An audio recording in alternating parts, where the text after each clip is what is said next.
നമസ്കാരം, ആരോഗ്യപദത്തിലേക്ക് സ്വാഗതം. Holistic medicine, mind, body and soul, ഇത് മൂന്നും റിലേറ്റ് ചെയ്തുകൊണ്ടുള്ള ഒരു വെൽനസ് ട്രീറ്റ്മെൻറ്റാണ് ഹോളിസ്റ്റിക് മെഡിസിൻ. ഹോളിസ്റ്റിക് മെഡിസിനെ കുറിച്ച് കൂടുതലായി അറിയാൻ നമ്മളിന്ന് എത്തിയിരിക്കുന്നത് ഇൻ്റർനാഷണൽ കേശവ ഹോളിസ്റ്റിക് മെഡിക്കൽ സെൻ്ററിലാണ്. നമ്മോടൊപ്പമുള്ളത് ഡോക്ടർ KB പിള്ളൈ. സ്വാഗതം ചെയ്യാം. ഹോളിസ്റ്റിക് മെഡിസിൻ, ഈ ഒരു ഹോളിസ്റ്റിക് മെഡിസിൻ്റെ ഒരു മെഡിക്കൽ സെൻറ്റർ എന്താണ്? ഈ സെൻറ്ററിനെ കുറിച്ചൊന്ന് പറയാമോ? International Keshava holistic medical center. അതെ, ഹോളിസ്റ്റിക്കിനെ പറ്റി നമുക്ക് മെയിനായിട്ട് പറയാം. ഹോളിസ്റ്റിക് എന്ന് പറയുമ്പോഴത്തേക്ക് സാധാരണ സിസ്റ്റം പോലെ അല്ല. അതായത് നമ്മൾ നോക്കുമ്പോഴത്തേക്ക് ഒന്ന് മോഡേൺ മെഡിസിൻ, പിന്നെ homoeopathic medicine, naturopathy, acupuncture, Chinese medicine, അങ്ങനെ WHO അംഗീകരിച്ചിട്ടുള്ള 20-ൽ പരം വൈദ്യശാസ്ത്രങ്ങളുണ്ട്. അതിൽ ഹോളിസ്റ്റിക്കിൽ വരുന്നത് ഈ കഴിയുന്നത് ഡ്രഗ്സുകൾ എത്രത്തോളം കുറച്ചുപയോഗിക്കാം. അതായത് ഡ്രഗ്സിൻ്റെ പേര് തന്നെ ഡ്രഗ്സ് ആർ പോയ്സൺസ് ആണ്. നമ്മൾ ഉപയോഗിക്കുന്ന മിക്കവാറും മോഡേൺ മെഡിസിൻ ഉപയോഗിക്കുന്ന എല്ലാ ഡ്രഗ്സുകളിലും പോയ്സൺസ് എഫക്റ്റീവ് ഉണ്ട്. അപ്പോൾ അതിനെല്ലാം ഒഴിവാക്കിയിട്ട് നാച്ചുറലായിട്ടുള്ള ട്രീറ്റ്മെൻറ്റാണ് കൊടുക്കുന്നത്. അപ്പോൾ അതിന് ശാരീരികമായിട്ടും മാനസികമായിട്ടും മനുഷ്യനുണ്ടാകുന്ന എല്ലാ അസുഖങ്ങൾക്കും നമുക്ക് ഹോളിസ്റ്റിക് മെഡിസിനിൽ ട്രീറ്റ്മെൻ്റ് ഉണ്ട്. അതുപോലെ തന്നെ ട്രീറ്റ്മെൻറ്റ് എന്ന് പറഞ്ഞാൽ ചികിത്സയുണ്ട്. അപ്പോൾ അതിന് ശാരീരികമായിട്ടും മാനസികമായിട്ടും പറയുമ്പോഴത്തേക്കും ഉദാഹരണം നമുക്ക് മാനസികമായിട്ട് ശാരീരികമായിട്ട് കൊടുക്കുന്ന ഒരു ഉദാഹരണം പറയുകയാണ്. ഇപ്പോൾ യോഗ ആൻഡ് മെഡിറ്റേഷൻ. അപ്പോൾ മെഡിറ്റേഷൻ എന്ന് പറയുമ്പോഴത്തേക്ക് നമ്മൾ മനസ്സിന് ഇതിനെ കെയർ ചെയ്യുന്നു. പിന്നെ യോഗ എന്ന് പറയുമ്പോഴത്തേക്ക് ബോഡിയെ കണ്ടിന്യൂ. ഇതിന് രണ്ടിനും കൂടെ യൂണിഫിക്കേഷനാണ് യോഗ. എന്നതിൻ്റെ സാമ്പിൾ മാത്രമേ ഉള്ളൂ.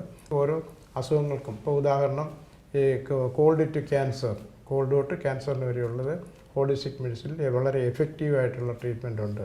അപ്പോൾ അതൊരു പരിപൂർണമായിട്ടോ അല്ലെങ്കിൽ ഭാഗികമായിട്ടോ ഈ ട്രീറ്റ്മെൻറ്റ് ചെയ്ത് കഴിഞ്ഞാൽ എങ്ങനെ ആയിക്കഴിഞ്ഞാൽ അസുഖങ്ങൾക്ക് എല്ലാ തീരാത്ത വ്യാധികൾക്കും അതിന് ട്രീറ്റ്മെൻറ്റ്. ഇപ്പോൾ ഉദാഹരണം ഇപ്പോൾ ഊമകൾക്ക് വരെ ട്രീറ്റ്മെൻ്റ് ഉണ്ട്. ഊമർ എന്ന് പറഞ്ഞു കഴിഞ്ഞാൽ പിന്നെ ജന്മനാ തന്നെ കേൾക്കാനും വർത്തമാനം പറയാൻ വയ്യാതെ. ഇപ്പം നമ്മൾ തന്നെ വർത്തമാനം പറയുന്നത് നമ്മൾ കേൾക്കുന്നത് കൊണ്ടാണ്. അപ്പോൾ അതിന് പിന്നെ ഊമകൾക്ക് യാതൊരു ട്രീറ്റ്മെൻറ്റും ഇല്ല യഥാർത്ഥത്തിൽ. പക്ഷേ ഹോളിസ്റ്റിക് മെഡിക്കൽ പ്രകാരം അതിന് ഹോളിസ്റ്റിക് മെഡിക്കൽ പിന്നെ നമുക്ക് എഫക്റ്റീവായിട്ടുള്ള ട്രീറ്റ്മെൻറ്റ് ഉണ്ട്. ഉദാഹരണം അതിന് ഒരു ട്രീറ്റ്മെൻറ്റ് കൊടുക്കുന്നത് അക്യൂപഞ്ചർ എന്ന് പറയും. അത് ചില പോയിൻറ്റ്സുകളിൽ നമ്മൾ പോയിൻറ്റ്സ് പിന്നെ നീഡിൽ കൊടുത്തിട്ട് സ്റ്റിമുലേഷൻ കൊടുത്തു കഴിഞ്ഞാൽ ആ പർട്ടിക്കുലർ ഞരമ്പ് പ്രവർത്തിക്കും. അത് പ്രവർത്തനരഹിതമായതുകൊണ്ടാകുന്നത് നമുക്ക് കേൾക്കാൻ പറ്റാത്തത്. അപ്പോൾ അങ്ങനെ അതൊരു ട്രീറ്റ്മെൻറ്റാണ്. അപ്പോൾ ഏകദേശം 85% ഊമകൾക്ക് കേൾക്കാനും വർത്തമാനം പറയാനും പറ്റും. അതുപോലെ മിറക്കിൾസ് ഒരുപാടേ ഉണ്ട്. ഇപ്പോൾ ഉദാഹരണം അക്യൂപഞ്ചർ അനസ്തേഷ്യ എന്ന് പറഞ്ഞൊരു മെത്തേഡുണ്ട്. നമുക്ക് സാധാരണ നമുക്ക് ബോധം കെടുത്താതെ തന്നെ നമുക്ക് ട്രീറ്റ് ചെയ്യാൻ സാധിക്കും. അപ്പോൾ സർജറി ആണെന്നുണ്ടെങ്കിൽ the patient is conscious through out the surgery. അപ്പോൾ സർജറി മുഴുക്കെ ബോധവാനായിരിക്കും. പക്ഷേ പാട്ട് കേൾക്കാം, വെള്ളം കുടിക്കാം. പക്ഷേ അതിന് ഒരേ ഒരു ട്രീറ്റ്മെൻറ്റ് എന്ന് പറയുന്നത് അതും അക്യൂപഞ്ചർ അനസ്തേഷ്യ എന്നാണ് പറയുന്നത്. ഹോളിസ്റ്റിക് മെഡിസിനിൽ ഹൃദ്രോഗത്തിന് ട്രീറ്റ്മെൻറ്റ്സ് ഉണ്ട്, വളരെ എഫക്റ്റീവായിട്ടുള്ള ട്രീറ്റ്മെൻറ്റ്സ് ഉണ്ട്. തീർച്ചയായിട്ടും. ഇപ്പം ഹൃദ്രോഗം എന്ന് പറയുന്നത് ഒരുപാട് പേര് നമ്മുടെ സൊസൈറ്റിയിൽ സഫർ ചെയ്യുന്ന, ഇപ്പം അതിന് പല പല ട്രീറ്റ്മെൻറ്റ്സ് എടുക്കുന്നുണ്ട്. ചിലർക്ക് ഫെയിലിയർ ആകുന്നു, അപ്പോൾ അവർ വീണ്ടും ട്രീറ്റ്മെൻറ്റ് മാറി മാറി ചെയ്യുന്നു. എന്നാൽ ഹോളിസ്റ്റിക്കിൽ ഹൃദ്രോഗത്തിന് വളരെ എഫക്റ്റീവായിട്ടുള്ള ട്രീറ്റ്മെൻറ്റ്സ് ഉണ്ട് എന്ന് കേട്ടിട്ടുണ്ട്. അതിനെക്കുറിച്ചൊന്ന് പറയാമോ? തീർച്ചയായിട്ടും. ഹൃദ്രോഗം ഡയഗ്നോസ് ചെയ്യുന്ന മെത്തേഡ് എന്ന് പറഞ്ഞു കഴിഞ്ഞാൽ ആൻജിയോഗ്രാം ആണ്. അപ്പോൾ ആൻജിയോഗ്രാം എന്ന് പറഞ്ഞു കഴിഞ്ഞാൽ ഇറ്റ് ഈസ് മോസ്റ്റ് ഡേഞ്ചറസ്. ഒരു ഡൈ ആണ് കടത്തിവിടുന്നത്. ഇപ്പോൾ ഉദാഹരണം ഒരു ഹാർട്ടിൻ്റെ ബ്ലോക്ക് 80% അല്ലെങ്കിൽ ഒരു 50% ആണെങ്കിൽ ഈ ആൻജിയോഗ്രാം ചെയ്ത് കഴിഞ്ഞാൽ അത് 30% അല്ലെങ്കിൽ 20% കൂടും. അത് ഡോക്ടർമാർക്കെല്ലാം അറിയാം. പക്ഷേ അവർ വേറെ ആൾട്ടർനേറ്റീവ് മെത്തേഡ് അവർ സ്വീകരിക്കാത്തതുകൊണ്ടുള്ള കുഴപ്പം മാത്രമേ ഉള്ളൂ. അപ്പോൾ അതിൻ്റെ പ്രത്യേകത എന്ന് പറഞ്ഞു കഴിഞ്ഞാൽ വളരെ ഡേഞ്ചറസ് ആണ് ആൻജിയോഗ്രാം എന്ന് പറയുന്നത്. ഇതൊരു ഡൈ ആണ് കടത്തിവിടുന്നത്. ഈ ഡൈ കടത്തിവിടുമ്പോൾ തന്നെ ഓരോ ബ്ലോക്ക് ഇപ്പോൾ 80% ബ്ലോക്ക് ആണെങ്കിൽ അത് 100% മാറും. അതുകൊണ്ട് പേഷ്യൻ്റ് മരിക്കാൻ തന്നെ സാധ്യതയുണ്ട്. അതുകൊണ്ടാണ് ആൻജിയോഗ്രാമിന് മുമ്പ് ഒരു പേഷ്യൻ്റെ കയ്യിൽ നമ്മൾ എല്ലാ സമ്മതപത്രവും വാങ്ങിക്കും. എന്ന് പറഞ്ഞു കഴിഞ്ഞാൽ സർജറി ചെയ്യുന്നതിന് കുഴപ്പമില്ല, പിന്നെ വാക്സിൻ കൊടുക്കുന്നതിന് കുഴപ്പമില്ല, ബ്ലഡ് കൊടുക്കുന്നതിന് കുഴപ്പമില്ല, ഇതിൻ്റെ എല്ലാം വാങ്ങിക്കും. അപ്പോൾ മോസ്റ്റ് ഡേഞ്ചറസ് ആയതുകൊണ്ടാണ് ഇത്രയും കെയർഫുള്ളായിട്ട്. അപ്പോൾ ചിലപ്പോൾ ഈ പേഷ്യൻ്റ് പിന്നെ ഈ ആൻജിയോഗ്രാം കൊടുക്കുമ്പോൾ തന്നെ മരിക്കാൻ സാധ്യതയുണ്ട്. അതൊരു മെഡിക്കൽ സീക്രട്ട് നമ്മൾ കൂടുതൽ പറയാൻ പാടില്ലെങ്കിൽ തന്നെ അത് ഡോക്ടേഴ്സിനെല്ലാം അറിയാവുന്നതാണ്. അതുകൊണ്ടാണ് ഇത്രയും പ്രിക്കോഷൻസ് ചെയ്യുന്നത്. അപ്പോൾ അതിനൊരു ആൾട്ടർനേറ്റീവ് മെത്തേഡ്, ഇത് ഒരു ഹോളിസ്റ്റിക് മെത്തേഡ് എന്ന് പറയുമ്പോഴത്തേക്ക് അതിന് പകരം കൊടുക്കുന്ന ഒരു പിന്നെ മെത്തേഡിനാണ് ഹാർട്ട് സ്കാൻ എന്ന് പറയും. ഹാർട്ട് സ്കാൻ ആകുമ്പോഴത്തേക്ക് ബ്ലോക്കുകളൊന്നും വരില്ല. പിന്നെ അത് മാത്രമല്ല ഇഞ്ചക്ഷൻ്റെ ആവശ്യമൊന്നുമില്ല. നമ്മൾ ECG എടുക്കുന്ന അതേ മെത്തേഡിലാണ് ചെയ്യുന്നത്. അപ്പോൾ അതിനെന്ന് പറഞ്ഞാൽ അതിന് ഉദാഹരണം കുറേ റോഡുകൾ കൊടുത്തിട്ട് അതിൻ്റെ പ്രത്യേക മെഷീനുണ്ട്. അതിന് ഏകദേശം ഒരു കോടി രൂപയ്ക്കുള്ളിൽ വിലയുള്ളതാണ്. അത് കൊടുത്തു കഴിഞ്ഞിട്ട് നമ്മൾ ഹാർട്ട് സ്കാൻ എടുക്കാം. മറ്റു നമ്മൾ പല സ്കാനിങ് കണ്ടിട്ടുണ്ടല്ലോ. ഇപ്പോൾ MRI സ്കാനുണ്ട്, CT സ്കാനുണ്ട്. അതുപോലെ തന്നെ ഹാർട്ടിന് പ്രത്യേകമായിട്ടുള്ളതിനാണ് പിന്നെ കാർട്ടോഗ്രാഫി അല്ലെങ്കിൽ ഹാർട്ട് സ്കാൻ എന്ന് പറയും. അപ്പോൾ ഹാർട്ട് സ്കാൻ എന്ന് പറയുമ്പോഴത്തേക്ക് ഇന്ത്യ കേരളത്തിൽ തന്നെ നേരത്തെ പല സെൻറ്റേഴ്സും ഉണ്ടായിരുന്നു. അത് പല കാരണങ്ങളും കൊണ്ട് ഈ വലിയ വലിയ മൾട്ടി സ്പെഷ്യാലിറ്റി ഹോസ്പിറ്റലുകാരത് പല കാരണങ്ങളും കൊണ്ടത് പ്രവർത്തനരഹിതമായിട്ടിരിക്കുകയാണ് ഇപ്പോഴും. ഇപ്പോൾ തന്നെ നമ്മുടെ കേരളത്തിലുണ്ട്, കൊച്ചിയിലൊരെണ്ണമുണ്ട്, ഇപ്പോൾ അവിടെ ഇല്ല. ഇപ്പോൾ നമുക്ക് അടുത്തുണ്ടെന്ന് പറഞ്ഞു കഴിഞ്ഞാൽ നാഗർകോയിൽ ഇരുദയം ഹോസ്പിറ്റൽ എന്ന് പറഞ്ഞൊരു ഹോസ്പിറ്റലുണ്ട്. ഇരുദയം എന്ന് പറഞ്ഞാൽ ഹൃദയത്തിന് പ്രത്യേകമായിട്ട് നോക്കുന്നത്. അവരാണ് ഇപ്പോൾ പ്രധാനമായിട്ട് നമ്മുടെ കേരളത്തിനടുത്തിട്ടുള്ളത്. പിന്നെ അതേസമയം തമിഴ്നാട്ടിൽ അവർ വളരെ നമ്മുടെ കേരളം പോലെയല്ല, അവർ വളരെ ഓപ്പൺ ഹാർട്ടഡാണ്. അപ്പോൾ അതുകൊണ്ട് മിക്കവാറും ഉള്ള തമിഴ്നാട്ടിലെ എല്ലാ ഡിസ്ട്രിക്ട് ആശുപത്രിയിലും ഹാർട്ട് സ്കാൻ മെത്തേഡുണ്ട്. അപ്പോൾ അവർ പിന്നെ അതാണ് അവർ ഉപയോഗിക്കുന്നത്. അപ്പോൾ ഇതിൻ്റെ ദോഷവശങ്ങൾ എന്ന് പറഞ്ഞു കഴിഞ്ഞാൽ ഭയങ്കര അതാണ്. കാരണം ഒരു ആൻജിയോഗ്രാം കൊടുത്തു കഴിഞ്ഞാൽ തന്നെയും അതിൻ്റെ ദോഷവശം മാറാൻ തന്നെയും 2-3 വർഷം എടുക്കും. അപ്പോൾ ഹാർട്ട് സ്കാൻ ആണെങ്കിൽ ഒന്നുമില്ല, കുത്തിവയ്ക്കുന്നില്ല, പിന്നെ ഇതിൻ്റെ യാതൊരു കാരണമില്ല, പേഷ്യൻസിൻ്റെ സമ്മതത്തിൻ്റെ ഒന്നും ആവശ്യം. നമ്മൾ ECG എടുക്കുന്ന ആ ഒരു മെത്തേഡ് മാത്രമാണ്. അപ്പോൾ അത് ഒരു മെത്തേഡാണ്.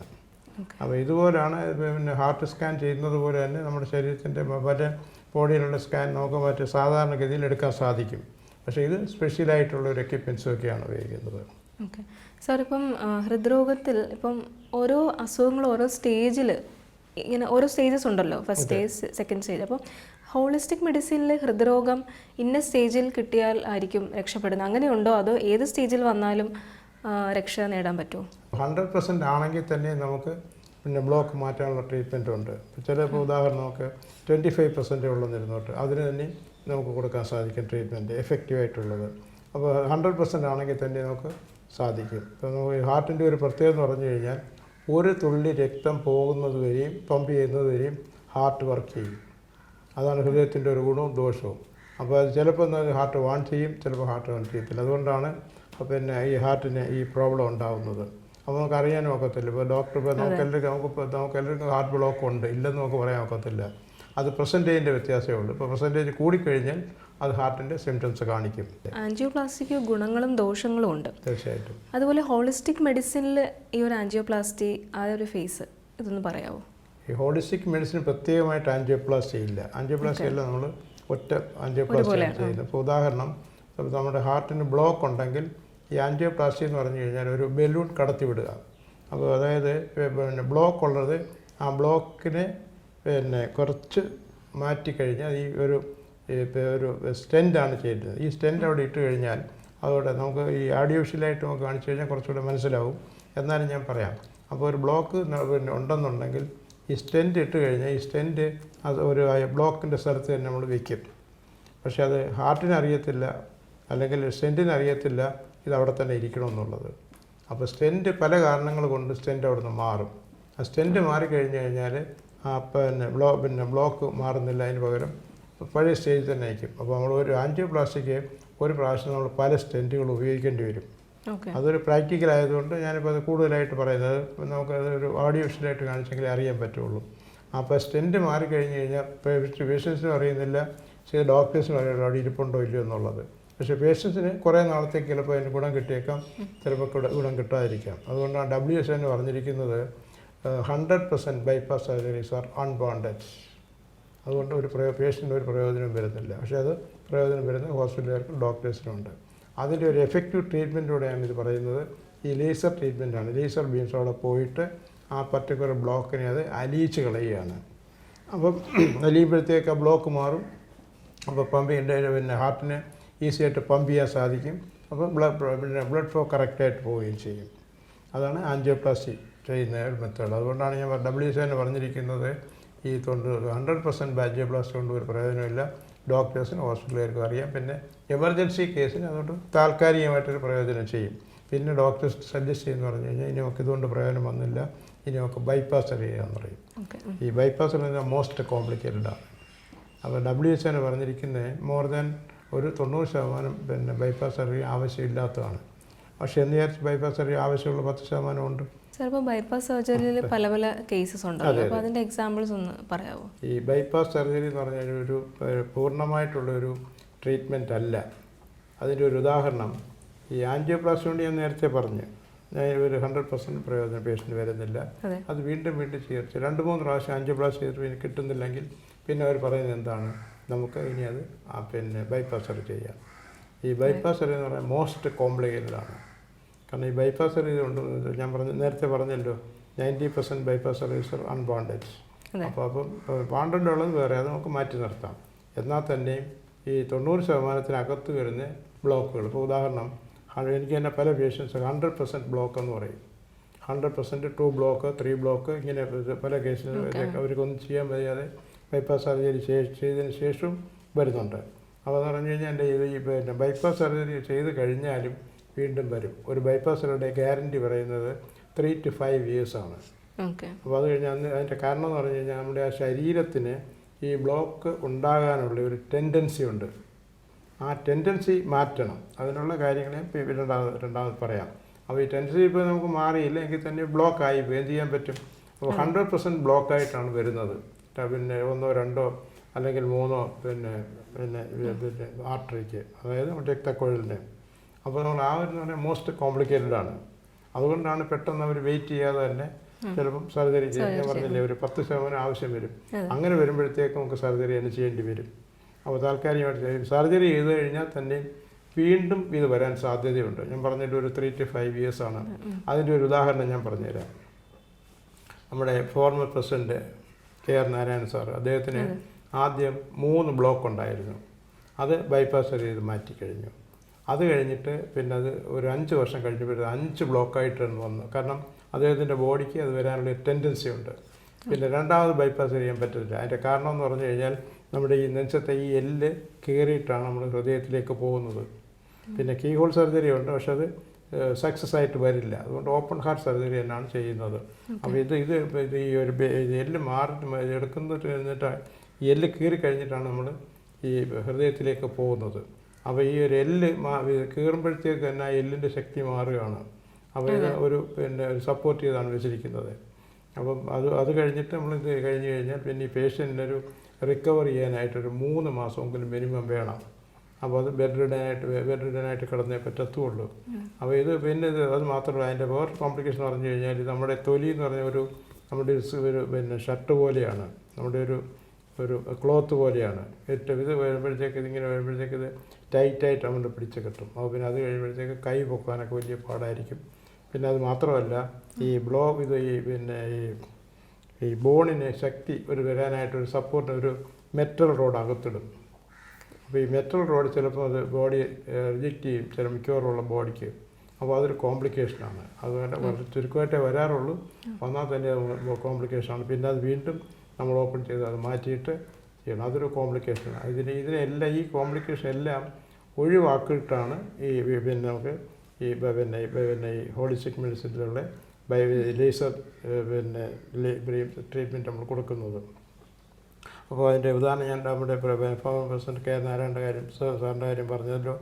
അത് പിന്നെ ആദ്യത്തേക്ക് ഒരു ബ്ലോക്ക് വന്നു, രണ്ടാമത് ഒരു 5 വർഷം 3 ബ്ലോക്കായിട്ട് വന്നു. അപ്പോൾ രണ്ടാമത് ബ്ലോക്ക് ചെയ്യാൻ പറ്റില്ല, അത് സർജറി ചെയ്യാൻ പറ്റില്ല. അപ്പോൾ അദ്ദേഹം നേരത്തെ അദ്ദേഹത്തിന് ഞാൻ ഒരുപാട് ഹെൽപ്പ് ചെയ്തിട്ടുണ്ട്. അദ്ദേഹം ഞങ്ങൾ നേരിട്ടറിയാം. അപ്പോൾ അതുകൊണ്ട് ഒരു ദിവസം എന്നെ വിളിച്ചു, ഡോക്ടർ എനിക്കിങ്ങനെ പിന്നെ പ്രോബ്ലം ഉണ്ട്, കുഴപ്പമായിട്ടിരിക്കുകയാണ്. ഞങ്ങളുടെ സാറിൻ്റെ കാര്യം ചെയ്യാൻ ഞാനൊരു 3 days കഴിഞ്ഞിട്ട് ഞാനവിടെ വരാം. ആ പുള്ളി പറഞ്ഞു ഇല്ല അത് പറ്റത്തില്ല, യു നോ മൈ കണ്ടീഷൻ. നമ്മുടെ അതിൽ പറഞ്ഞു ഞാൻ കംപ്ലീറ്റ് ബെഡ് റിഡൻ കിടക്കെ കിടന്നുകൊണ്ടാണ് പറയുന്നത്. എൻ്റെ ഒരു 10-20 ഡോക്ടർ പിന്നെ കാർഡിയോളജിസ്റ്റ് ലോകത്തിൻ്റെ എല്ലാ സ്ഥലത്തും ഉണ്ട്. കാരണം ഇപ്പോൾ പിന്നെ നമ്മൾ പ്രസിഡന്റ് എപ്പോഴും ഒരു 5 ഡോക്ടേഴ്സ് അസിസ്റ്റൻ്റായിട്ടുണ്ട്. അതിൽ എല്ലാ സ്പെഷ്യലിസ്റ്റും വരും അല്ലാതെ. അപ്പോൾ ഞാൻ പറഞ്ഞൊരു കാര്യം ചെയ്യാം, ഞാനൊരു കാര്യം നമ്മൾ പ്രസിഡൻ്റ് അല്ലേ പറഞ്ഞാൽ കുഴപ്പമില്ല, ഞാൻ പിറ്റേ ദിവസം തന്നെ വരാം. എന്നിട്ട് ഞാൻ ഈ ലേസറിൻ്റെ എക്യുപ്മെൻറ്റ്സുമായിട്ട് പോയി അവിടെ താമസിച്ചിട്ട് പുള്ളിയുടെ ബ്ലോക്ക് ഒരു 2-3 ആഴ്ച കൊണ്ടത് മാറ്റി കഴിച്ചിട്ടാണ് ഞാൻ തിരിച്ചു വന്നത്. അപ്പോൾ അത് കഴിഞ്ഞിട്ട് പിന്നെ പുള്ളി ലോകം മുഴുക്കെ സഞ്ചരിച്ചു. മരിച്ചതിന് മറ്റു പല കാരണങ്ങളാണ്. അപ്പോൾ അത്രയും എഫക്റ്റീവായിട്ടാണ് ഈ ലേസർ ട്രീറ്റ്മെൻറ്റ് എന്ന് പറയുന്നത്. അപ്പോൾ അവിടെ ഇത്രയും ഒരു 10 days കഴിഞ്ഞപ്പോഴത്തേക്ക് തന്നെ പുള്ളിയുടെ എല്ലാ പ്രോബ്ലംസും മാറിക്കഴിഞ്ഞു. പിന്നെ അത് കഴിഞ്ഞ് രണ്ടാമത് ഹാർട്ട് സ്കാൻ ചെയ്ത് നോക്കിയപ്പോഴത്തേക്ക് കൊച്ചു കുട്ടികളെ പോലായി, പമ്പിങ് എല്ലാം നോർമലായി. അത് കഴിഞ്ഞിട്ടാണ് പുള്ളി പിന്നെ വീണ്ടും പിന്നെ സോക്കേട് ഞാൻ വരുന്നില്ല. പിന്നെ ഞാൻ അഡ്വൈസ് ചെയ്ത് എന്തെല്ലാം കാര്യങ്ങൾ നമുക്ക് ചെയ്യാൻ സാധിക്കും. ഇതേ കേസ് തന്നെ ഞാൻ അമേരിക്കയിലായിരുന്നപ്പോഴത്തേക്ക് അമേരിക്കൻ പ്രസിഡന്റ് ജിമ്മി കോട്ടർ, അദ്ദേഹത്തിന് ഇതുപോലൊരു ബ്ലോക്ക്, പിന്നെ ആദ്യമേ അമേരിക്കയുടെ കാര്യം അറിയാമല്ലോ, അവിടെ നിന്നിട്ട് അവർ ബൈപ്പാസ് സർജറി ചെയ്ത് കഴിഞ്ഞു. പിന്നെ രണ്ടാമത് വന്നപ്പോഴത്തേക്ക് അവർക്ക് ചെയ്യാൻ പറ്റില്ല. പിന്നെ ഞാനിതുപോലെ വൈറ്റ് ഹൗസിൽ പോയി താമസിച്ച് ട്രീറ്റ്മെൻറ്റ് കൊടുത്തിട്ടുണ്ട്. പിന്നെ അതുപോലെ തന്നെ നമ്മുടെ കേരളത്തിലെ മാർത്താണ്ഡ മഹാരാജാവിൻ്റെ മകൻ പത്മനാഭ വർമ്മ, അവർക്ക് ഈ ചിത്ര സെൻറ്ററിലെല്ലാം അവർക്ക് ഫ്രീ ആണല്ലോ. ആദ്യമായിട്ട് ചെന്നപ്പോഴത്തേക്ക് ഇതുപോലെ രണ്ട് ബ്ലോക്ക് 100% ആണ്. അപ്പോൾ 100% ആകുമ്പോൾ പിന്നെ ഒന്നും ചെയ്യാനൊക്കത്തില്ലല്ലോ, സർജറി അല്ലേ ചെയ്യാൻ പറ്റൂ.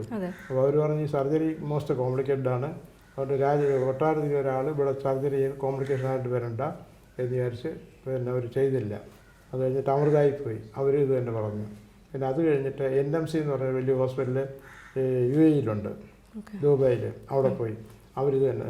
പിന്നെ അവിടെ അറ്റൻഡ് ചെയ്ത അമേരിക്കൻ ഡോക്ടറാണ്. അപ്പോൾ ഡോക്ടർ പറഞ്ഞൊരു സാഹിബ് പറഞ്ഞത് patient may die on the table, മരിച്ചു പോകും. അങ്ങനെയാണെങ്കിൽ അത് രാജാവ് പറഞ്ഞു അങ്ങനെയാണെന്നുണ്ടെങ്കിൽ ഇവിടെ കിടന്ന് മരിക്കേണ്ട, കൊട്ടാരത്തിൽ പോയി കഴിച്ച് മരിക്കാം. അങ്ങനെയാണ് എൻ്റെ അടുത്ത് വന്നത്. അപ്പോൾ ഞാനിവിടുന്ന് രാജാവുമായിട്ട് ഈ ഹാർട്ട് സ്കാൻ നാഗർകോവിലൂടെ പോയി അത് ചെയ്ത് ഇവിടെ കൊണ്ടുവന്ന് ഒരു മാസത്തെ ട്രീറ്റ്മെൻറ്റ് ചെയ്ത് പിന്നെ പുള്ളി എല്ലാം നല്ല സുന്ദരമായിട്ട് കംപ്ലീറ്റ് മാറിയെന്ന് തന്നെ പറയാം. കൊച്ചുകുട്ടികളെ പോലായി ഹൃദയം. സാർ ഇപ്പം ട്രീറ്റ്മെൻറ്റ്സിൻ്റെ പല കാര്യങ്ങൾ പറഞ്ഞു, അതെ, പല പ്രഗത്ഭരായ വ്യക്തികളെ ട്രീറ്റ് ചെയ്ത കാര്യവും പറഞ്ഞു. അതെ. അപ്പോൾ ഈ ഹോളിസ്റ്റിക് ഇതിൽ ലേസർ ട്രീറ്റ്മെൻറ്റിലൂടെ 100% ബ്ലോക്ക് പോലും സാറ് മാറ്റാൻ പറ്റുന്നുണ്ട്. പിന്നെ അവർക്ക് നോർമൽ ലൈഫിലേക്ക് തിരിച്ചു വരാം. അപ്പോൾ ഇതിൻ്റെ ഒരു ആഫ്റ്റർ കെയർ എങ്ങനെയാണ്, പിന്നീടുള്ള അവരുടെ ജീവിതം എന്തൊക്കെയാണ് അവർ ശ്രദ്ധിക്കുന്നത്? ആഫ്റ്റർ കെയർ ഞാൻ പറയാൻ പോകുന്നു. അതിൻ്റെ വരാതിരിക്കാൻ, ഹാർട്ട് ബ്ലോക്ക് വരാതിരിക്കാനുള്ള അത് ആദ്യം പറയാം. ഓക്കെ. അപ്പോൾ ആഫ്റ്റർ കെയർ എന്ന് പറഞ്ഞാൽ പിന്നെ ഈസിയാണ്, ഇതിൻ്റെ ഈ കാര്യങ്ങൾ ചെയ്താൽ മതി. നമുക്ക് ഈ ഹാർട്ട് ബ്ലോക്ക് വരുന്നതിൻ്റെ പ്രധാന കാരണം നമ്മുടെ ആഹാര രീതി തന്നെയാണ്. അപ്പോൾ ഉദാഹരണം, ഇപ്പോൾ നമ്മുടെ മനുഷ്യൻ കഴിക്കേണ്ട ആഹാരം വെജിറ്റബിൾസും ഫ്രൂട്ട്സും മാത്രമാണ്. അങ്ങനെയാണ് നമ്മുടെ പ്രകൃതി അല്ലെങ്കിൽ ദൈവം ഈ ഓരോ മനുഷ്യനെ സൃഷ്ടിച്ചിരിക്കുന്നത്. ഓരോ ആനിമൽസിനും അവരുടേതായിട്ടുള്ള ഫുഡുണ്ട്. ഇപ്പോൾ ഉദാഹരണം, ഈ പട്ടി, പൂച്ച, സിംഹം ഇതിനൊക്കെ എന്ന് പറഞ്ഞു കഴിഞ്ഞാൽ അവരുടെ ഡൈജസ്റ്റ് സിസ്റ്റം വെറും 8 അടിയേ ഉള്ളൂ നീളം. അതേസമയം ഹ്യൂമൻ്റെ ആണെന്നുണ്ടെങ്കിൽ ഏകദേശം 32 അടിയോളം ഉണ്ട്. അപ്പോൾ അവർക്ക് അത്രയില്ല. അപ്പോൾ അവർക്ക് ഏത് കഴിച്ചു കഴിഞ്ഞാലും പെട്ടെന്ന് ദഹിക്കും.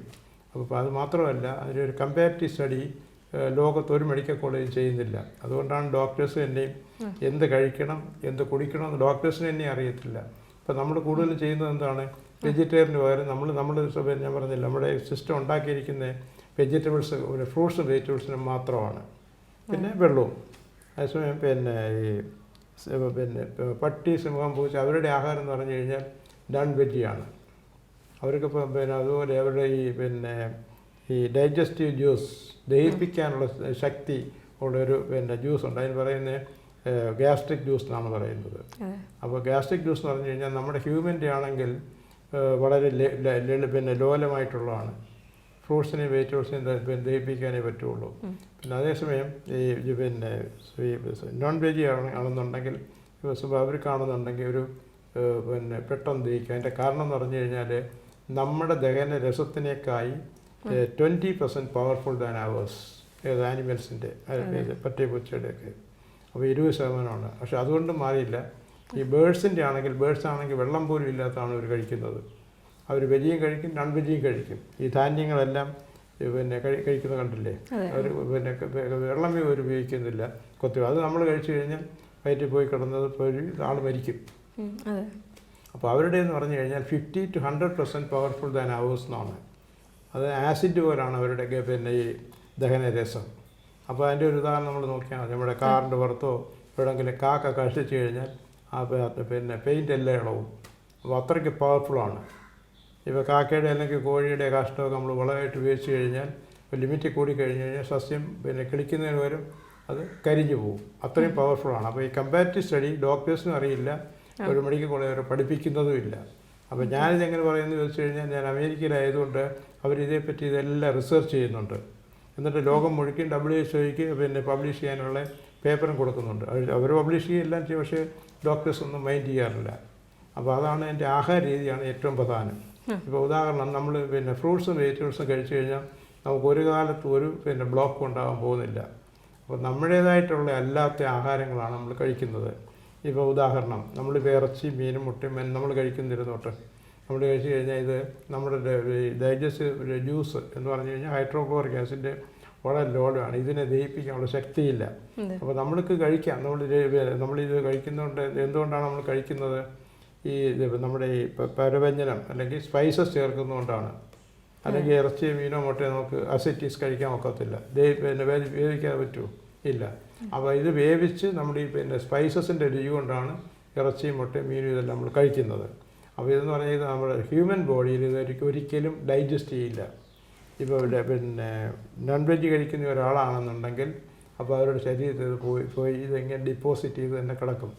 അപ്പോൾ അതാണ് ഇത് ബ്ലോക്കല്ല, എന്ത് സോക്കേട് വേണമെങ്കിലും ഉണ്ടാവും. അപ്പോൾ സകലവിധ ശാരീരിക മാനസികവും എല്ലാം ഉണ്ടാകുന്നത് നമ്മുടെ ആഹാരത്തിൽ നിന്നാണ്. ഇപ്പോൾ ഉദാഹരണം, നമ്മൾ പന്നി ഇറച്ചി കഴിക്കുന്നിരുന്നോട്ടെ. അപ്പോൾ പന്നി ഇറച്ചിയിൽ എന്താണ്? പന്നിയുടെ ഹോർമോൺസ് ഉണ്ട്. അപ്പോൾ ഈ ഹോർമോൺസും പിന്നെ ഫാറ്റും ഇതെല്ലാം നമ്മൾ കഴിക്കുകയാണ്. കുറേ നാൾ കഴിയുമ്പോഴത്തേക്ക് പന്നി ഇറച്ചി കഴിക്കുന്ന ആളിനെ കണ്ടു കഴിഞ്ഞാൽ ലുക്ക് ലൈക്ക് പിഗ്, പന്നിയെപ്പോലിരിക്കും. പിന്നെ അതുകൊണ്ട് തീർന്നില്ല, ഈ ഹോർമോൺസ് എല്ലാം അവരുടെ ശരീരത്തിലാണ് അടിഞ്ഞിരിക്കുകയാണ്. അപ്പോൾ അത് കഴിഞ്ഞിട്ട് ആക്ട് ലൈക്ക് പിഗ്, പന്നി പിന്നെ സ്വഭാവം പോലെ നമ്മൾ കാണിക്കും. ഇപ്പോൾ പന്നി എന്നുള്ള മൃഗങ്ങളാണെങ്കിൽ അവരുടെ ആ കൊഴുപ്പിൻ്റെ അല്ലെങ്കിൽ അവരുടെ ഹോർമോൺസിൻ്റെ ഇത് കാണിക്കും. അപ്പോൾ നമ്മുടെ ആഹാരമാണ് ഇതെല്ലാം നിയന്ത്രിക്കേണ്ടുന്നത്. ആഹാരം നിയന്ത്രിച്ചില്ലെങ്കിൽ നമുക്കിതുള്ള എല്ലാവിധ ശാരീരികവും മാനസിക രോഗവും വരും. കാരണം ഹോർമോൺ ഇംബാലൻസ് വരുമ്പോൾ നമ്മുടെ മാനസികമായ നില തെറ്റും. അപ്പോൾ അതിൻ്റെ ഒരു ഉദാഹരണം നമ്മൾ നോക്കിയാൽ ഒരു പിന്നെ വെജിറ്റേറിയനും നോൺ വെജും കഴിക്കുന്ന ഒരാളുമായിട്ട് നമ്മൾ സംസാരിച്ചാലും അല്ലെങ്കിൽ എന്തെങ്കിലും അവർക്ക് ഇഷ്ടപ്പെടാത്ത പറഞ്ഞു കഴിഞ്ഞാൽ നോൺ വെജ് കഴിക്കുന്നവർക്ക് വളരെ പെട്ടെന്ന് ദേഷ്യം വരും. കാരണം അവർ ഹോർമോൺസ് എല്ലാം ആനിമൽ ഹോർമോൺസാണ്. അതേസമയം വെജിറ്റേറിയനാണെങ്കിൽ വരില്ല. അതിൻ്റെ ഒരു ഉദാഹരണം നമ്മുടെ സൊസൈറ്റിയിൽ തന്നെ നമുക്ക് കാണാൻ സാധിക്കും. പിന്നെ അതുപോലെ നമ്മുടെ ആഹാരം നമ്മൾ എത്രത്തോളം നമ്മൾ കഴിക്കുന്ന ഈ ഇത് നിയന്ത്രിച്ച് കഴിക്കുന്ന അത്രത്തോളം നമ്മുടെ ഹാർട്ടിനും അല്ലെങ്കിൽ അവിടെ എല്ലാ ശരീരത്തിൻ്റെ എല്ലാ അവയവങ്ങളും നല്ലതാണ്. ഇപ്പോൾ ഉദാഹരണം, ഈ നോൺ വെജ് കഴിക്കുന്നത് കൊണ്ട് ഹാർട്ടിന് മാത്രമല്ല നമ്മുടെ ഡൈജസ്റ്റീവ് സിസ്റ്റം കുഴപ്പമാവും, പിന്നെ കിഡ്നി കുഴപ്പമാവും, തലച്ചോറിനെ ബാധിക്കും, ഇതെല്ലാത്തിനെയും ബാധിക്കും. പക്ഷേ എന്നിരുന്നാലും ഇതൊരു കൊമേഴ്സ്യൽ ആയതുകൊണ്ട് ഇത് പിന്നെ നമ്മൾ കഴിക്കുന്നു എന്നുള്ളതേ ഉള്ളൂ. അല്ലെങ്കിൽ ആനിമൽസിനെ കഴിക്കേണ്ട കാര്യമില്ല. കാരണം അതുമല്ല, ഈ നമ്മൾ ഈ ആനിമൽസിനെ അതിനെ കൊല്ലാൻ പോകുന്നുള്ള കാര്യം അതിനറിയാം. അപ്പോൾ നമ്മുടെ ബോഡിയിൽ ഈ ആൾട്ടർനാൽ എന്ന് പറഞ്ഞൊരു പിന്നെ ഹോർമോൺ പ്രൊഡ്യൂസ് ചെയ്യും. അതെന്ന് പറഞ്ഞു കഴിഞ്ഞാൽ പോയിസണാണ്. ഈ പോയിസണാണ് നമ്മൾ കഴിക്കുന്നത്. അപ്പോൾ അത് നമ്മുടെ ശരീരത്തിനെയും മനസ്സിനെയും ആശ്രയിച്ചിരിക്കും. അതുകൊണ്ട് കഴിയുന്നത് നമ്മൾ ആഹാര നിയന്ത്രണം, എന്നാൽ കഴിയുന്ന ഫ്രൂട്ട്സും വെജിറ്റബിൾസും കഴിച്ചു കഴിഞ്ഞാൽ ഒരു സോക്കേട് ഒരു മനുഷ്യന് വരാൻ പോകുന്നില്ല.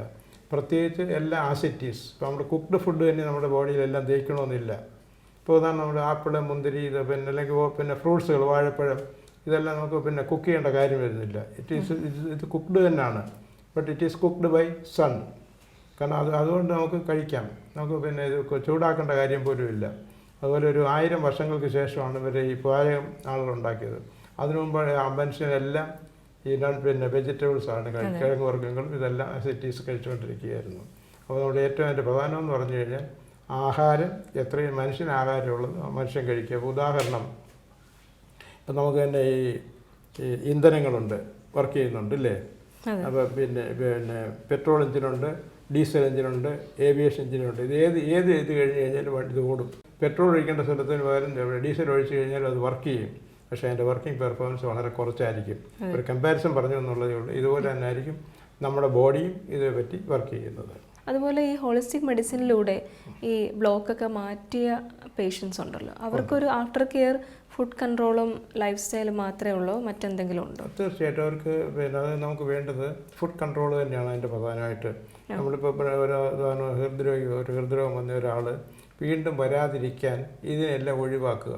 അതായത് ഫാറ്റി ആയിട്ടുള്ള ഫുഡ്, പിന്നെ ഈ നോൺ വെജ് കഴിയുന്നതും ഒഴിവാക്കുക. പിന്നെ വല്ലപ്പോഴും ഒരു കഴിക്കുന്നതുകൊണ്ട് കുഴപ്പമില്ല, അതൊരു ഇതുപോലെ. പിന്നെ അതുപോലെ വേണ്ടത് സ്മോക്കിംഗ്, അതൊരു പ്രധാന ഘടകമാണ് ബ്ലോക്കിൻ്റെ. പിന്നെ അതുപോലെ ആൽക്കഹോൾ, അതും പ്രധാന ഘടകമാണ്. സ്മോക്കിംഗ് ആണ് മോസ്റ്റ് ഡേഞ്ചറസ്. കാരണം ഈ സ്മോക്ക് എന്ന് പറഞ്ഞു കഴിഞ്ഞാൽ അതിനകത്ത് ഈ ടുബാക്കോയിൽ പിന്നെ അതും ഈ പിന്നെ പോയിസണായിട്ടുള്ള ടോക്സിനാണ് പ്രൊഡ്യൂസ് ചെയ്യുന്നത്. അത് പോയി കഴിഞ്ഞാൽ അവർ ബ്ലോക്ക് ചെയ്യിക്കും, ഹാർട്ടിന് ബ്ലോക്ക് ഉണ്ടാക്കും. അത് മാത്രമല്ല ലങ്സിനെ ശ്വാസകോശം കുഴപ്പമുണ്ടാക്കും. അപ്പോൾ എല്ലാം സ്മോക്ക് ചെയ്ത് കഴിഞ്ഞാൽ ക്യാൻസർ വരെയും വരും. അപ്പോൾ ഇത് മാത്രമല്ല, അതുപോലെ തന്നെ നമുക്ക് ആവശ്യമില്ലാത്തൊരു കാര്യമാണ് സ്മോക്കിംഗ്. അതുപോലെ ആൽക്കഹോളിന് പിന്നെ ഒരു പ്രത്യേകത എന്ന് പറഞ്ഞു കഴിഞ്ഞാൽ ആൽക്കഹോൾ ഒരു പരിധി വരെ മനുഷ്യൻ്റെ ശരീരത്തിന് ആൽക്കഹോൾ ആവശ്യമുണ്ട്. പക്ഷേ അത് നമ്മുടെ ബോഡി തന്നെ ആൽക്കഹോൾ പ്രൊഡ്യൂസ് ചെയ്യുന്നുണ്ട്. പിന്നെ അഡീഷണലായിട്ട് ചെയ്യുമ്പോഴത്തേക്ക് അത് പോയ്സണായിട്ട് വരും. അതുകൊണ്ടാണ് ഈ ആൽക്കഹോൾ പിന്നെ ഈ മദ്യത്തെ കുപ്പികളിൽ തന്നെ എഴുതിയിട്ടുണ്ട് it is very injurious to the health, ആരോഗ്യത്തിന് ഹാനികരമാണെന്ന്. എന്നാലും ആരോഗ്യത്തിന് എന്തെല്ലാം കുഴപ്പമുണ്ടാക്കും ഇതെല്ലാം മനുഷ്യൻ കഴിക്കും. അതുകൊണ്ടാണ് നമുക്ക് ഇതെല്ലാം ഉണ്ടാകാനുള്ള പ്രധാന കാരണം. ഓക്കെ. സാർ ഇപ്പം ഹോളിസ്റ്റിക് മെഡിസിൻ എന്താണെന്ന് നമ്മൾ പറഞ്ഞു, ട്രീറ്റ്മെൻറ്റ്സിനെ കുറിച്ച് പറഞ്ഞു, അതുപോലെ ട്രീറ്റ് ചെയ്ത് വരുന്ന ഒരു പേഷ്യൻറ്റ് അവർക്ക് പിന്നെ ആഫ്റ്റർ കെയർ, അങ്ങനെ നമ്മളൊരു എനിക്ക് തോന്നുന്നു ഒരു A to Z നമ്മൾ നോക്കിയിട്ടുണ്ട് ഈ ഒരു ഇതിന്. ഒപ്പം തന്നെ നമ്മൾക്ക് പലരും ഹോളിസ്റ്റിക് മെഡിസിനെ കുറിച്ച് ആദ്യമായിട്ടായിരിക്കും കേൾക്കുന്നത്. ആദ്യമായിട്ട് കേൾക്കുന്നവർക്ക് ഇതിനെക്കുറിച്ചൊരു ഐഡിയ കിട്ടിയെന്ന് വിശ്വസിക്കുന്നു. സാർ ഇത്രയും നേരം ഞങ്ങളോട് സ്പെൻഡ് ചെയ്തതിനും ഇത്രയും ഡീറ്റെയിൽഡ് ആയിട്ട് വളരെ സിമ്പിളായിട്ട് ഇത് ഡിസ്ക്രൈബ് ചെയ്തതിനും ഒരുപാട് സന്തോഷമുണ്ട്. Thank you so much.